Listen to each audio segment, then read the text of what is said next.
Thus we begin the second part of Chapter 6. I want to return to this figure.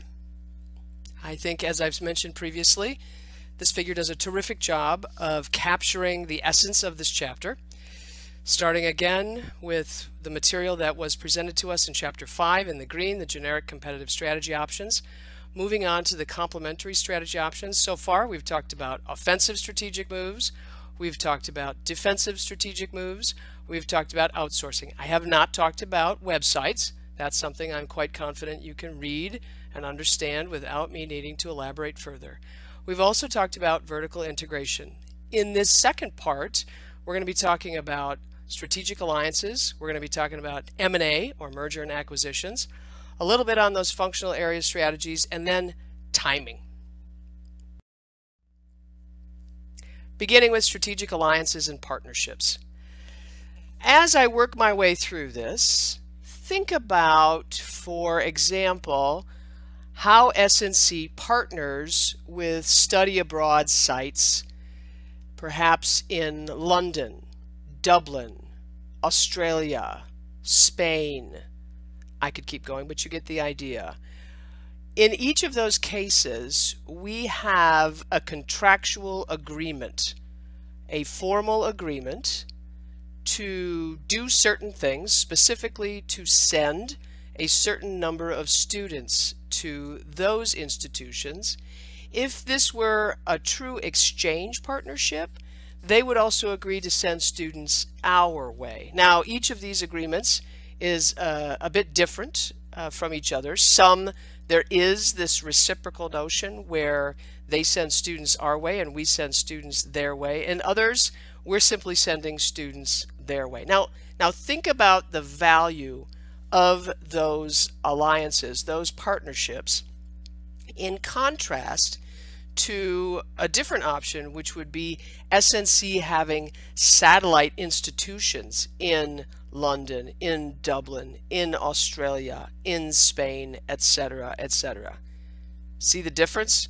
One, we would be creating our own satellites, if you will, we might call them that, in all of those places. The alternative is we work with existing institutions in those places so that we can provide a richer study experience for our own students. All right, so we dive in.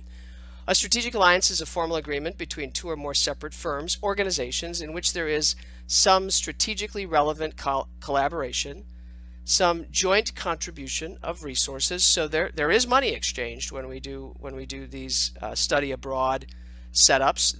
There's tuition that's exchanged, etc. There's shared risk, shared control, mutual dependence. So they're counting on us to send a certain number of students. We are both responsible for making sure that these programs deliver in terms of programmatic integrity and so on, and we depend on each other.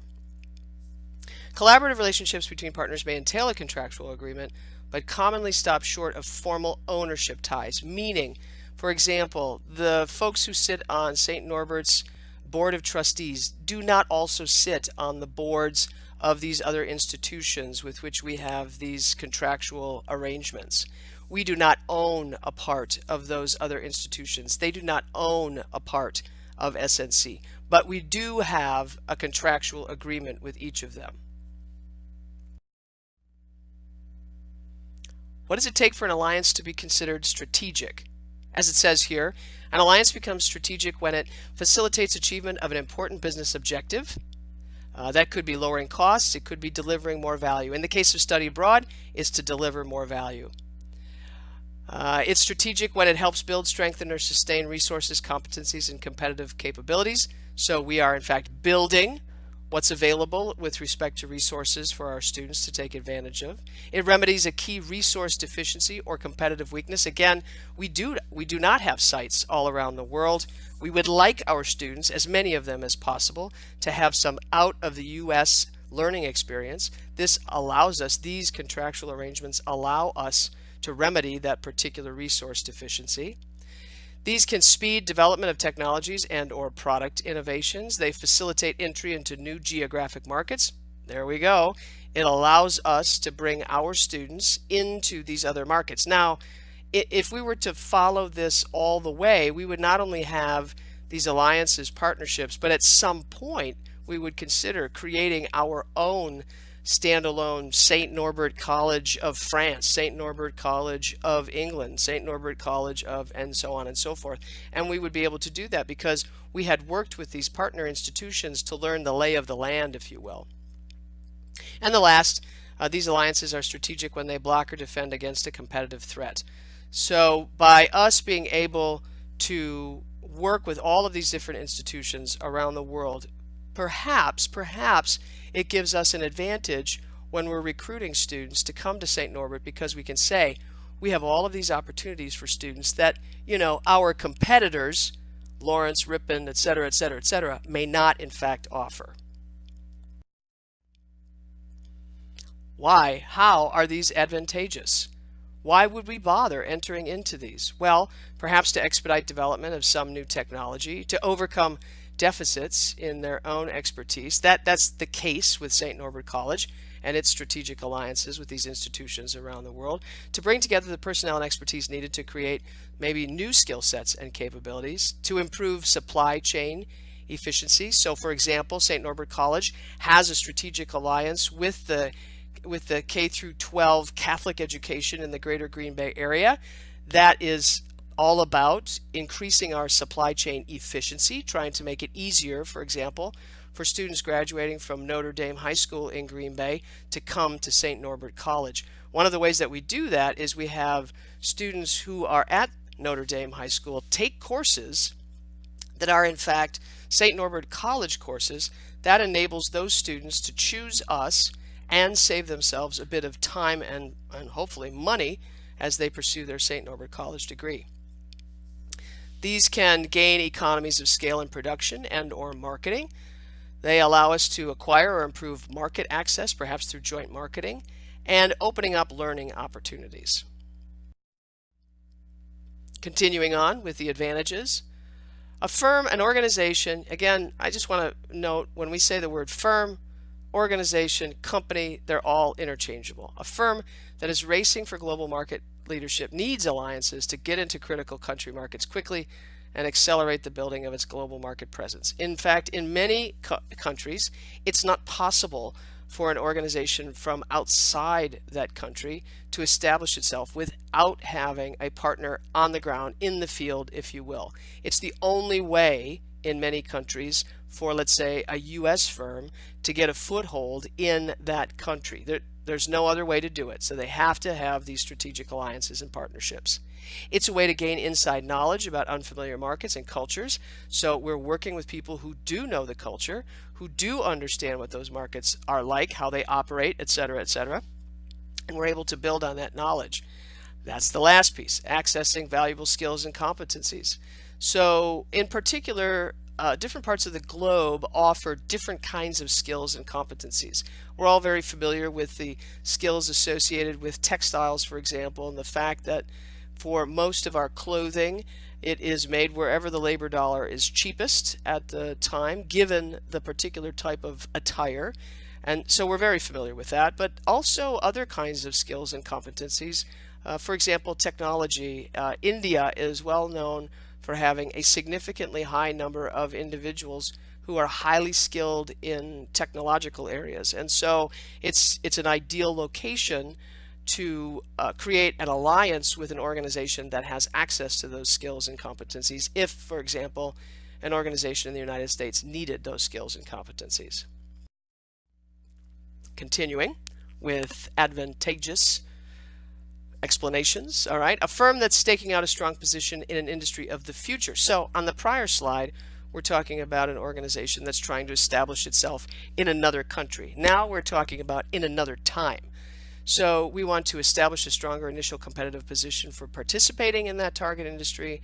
This gives us an opportunity to master new technologies, new expertise and competencies, rather than if we did it by ourselves. So when we partner with this other organization, we can learn from this other organization. We can have our people co-learn with people from that other organization, and ultimately opening up broader opportunities in the target industry because we're able to take our capabilities and resources and align them, meld them, as it says here, with the expertise and resources of our partners.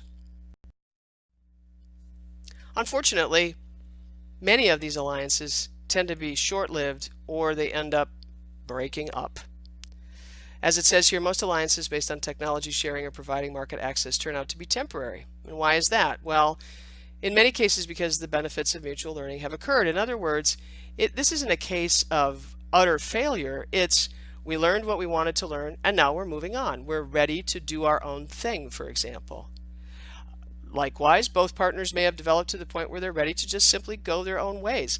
So they don't need each other. The advantages that were associated with that particular alliance or partnership just no longer continue to be there, and so we're just moving on. Alliances are more likely to be long-lasting when they involve collaboration with suppliers or distribution allies, folks that we're going to just long-term, we know that we're going to continue working with these other firms. Each party's contribution involves activities in different portions of the industry value chain. This makes good sense, right? Now, let's take this and flip it on its end. Going back up to the top, oftentimes we're trying to increase our knowledge, increase our effectiveness, increase our efficiency in a part of the value chain that we do want to retain. That's why we create these alliances and partnerships. And then once we've achieved a level of competency where we feel like, okay, now we can have a sustained competitive advantage, we break up with them. Well, in the lower case, what we see down below, here we're saying we want these alliances not because they're going to help us to develop our competence in a piece of the value chain we intend to contain, to keep after the alliance is over, but instead we want to ally ourselves with this other organization because they're going to continue to do that part of the value chain that we're not going to continue to do. Also, continued collaboration if it's in the mutual interest of the partner. So this is sort of a Captain Obvious statement, right? As long as the alliance is one that continues to serve both partners, well, obviously they're more likely to continue with that alliance. Why do they fail? Well, as it says here, 50 to 70% of alliances are unsuccessful because the objectives and priorities conflict or diverge. So we think we're on the same page, we discover that we're not. Allies discover that they're unable to work well together. This can be a function of cultures, this can be a function of processes, this can be a function of having different principles. There are any number of possibilities that might lead to this outcome where we just don't work well together. Changing conditions render the alliance obsolete. There's no reason to continue it. Something better has come along, somebody cuter, somebody sexier, somebody who's offering something that is what we want now. We no longer want what we wanted before. One or more allies find that they're becoming increasing strong market rivals with other allies. In other words, we're no longer able to collaborate because we find ourselves competing with one another. As it says, alliances can help a firm reduce a competitive disadvantage, but rarely help secure a durable competitive edge over rivals. So this is not a long-term way to create, in most cases anyway, to create a sustainable competitive advantage. Finally, talking about M&As, or mergers and acquisitions. As it says here, a merger is the combining of two or more firms into a single entity, such that the new entity has a brand new name. An acquisition is when one company buys another. The difference is in the details of ownership, management control, financial arrangements. As it says in red, the resources, competencies, and competitive capabilities of the newly created enterprise typically end up much the same, whether we do a merger or an acquisition. So what are we trying to accomplish typically? Typically, we're trying to create a stronger and more cost-efficient operations. We're trying to maximize, if we put together the combined firm's resources, capabilities, and competitiveness, we're trying to be, the biggest, the best, whatever. We're trying to gain quick access to new technologies, trying to expand our geographic coverage, trying to extend ourselves into new product categories. The classic example is Time Warner and AOL trying to combine, and well, it did not work. That merger, pretty much a complete nightmare. Although the intentions were good, and they had everything to do with all four of the ideas that are listed here. So when does it make sense?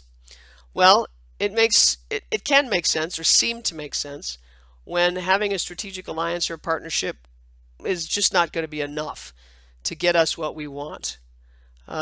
Secondly, when we think, at least, we imagine, we anticipate that if we were to engage in this M&A, we would be able to achieve operating economies, that we would be able to strengthen our competencies and our competitiveness, and that we would be able to open up new market opportunities. Again, keeping in mind that we're saying there's no way a strategic alliance or partnership would be sufficient. We've thought about it, and we just don't think that either of those options will work, which is why we're now considering a merger or an acquisition. The principle, as it says here, basically we want to change our trajectory. We want to improve our business outlook. We want to leapfrog, if you will, the competition, pitching ourselves into a realm much bigger than the one we've been in, much more efficient than the one we've been in, etc., etc.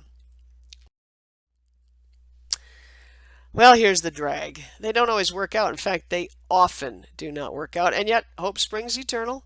Organizations continue to engage in these mergers and acquisitions, despite the evidence which suggests that oftentimes they don't work. And why don't they? Well, sometimes managers make mistakes trying to fit everything together. Sometimes the cost savings aren't nearly what we thought they would be, and sometimes they don't materialize at all.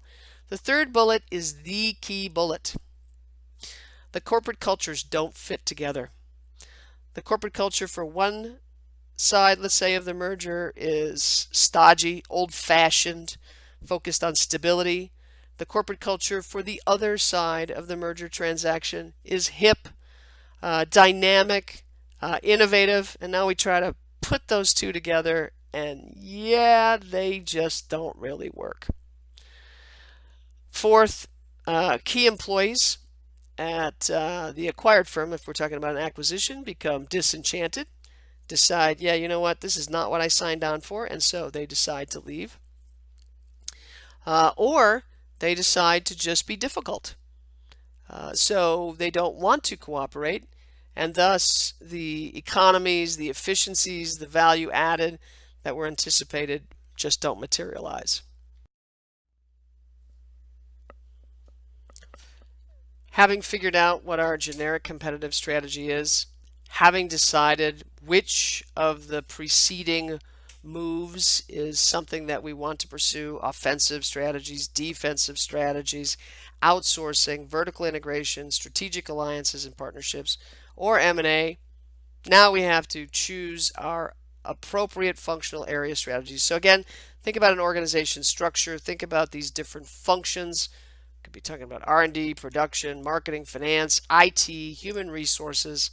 How do we need to run those different functions? How do we need to organize those different functions in order to, in fact, accomplish the objectives that we've set for ourselves, to effectively operationalize and execute those strategies that we've decided?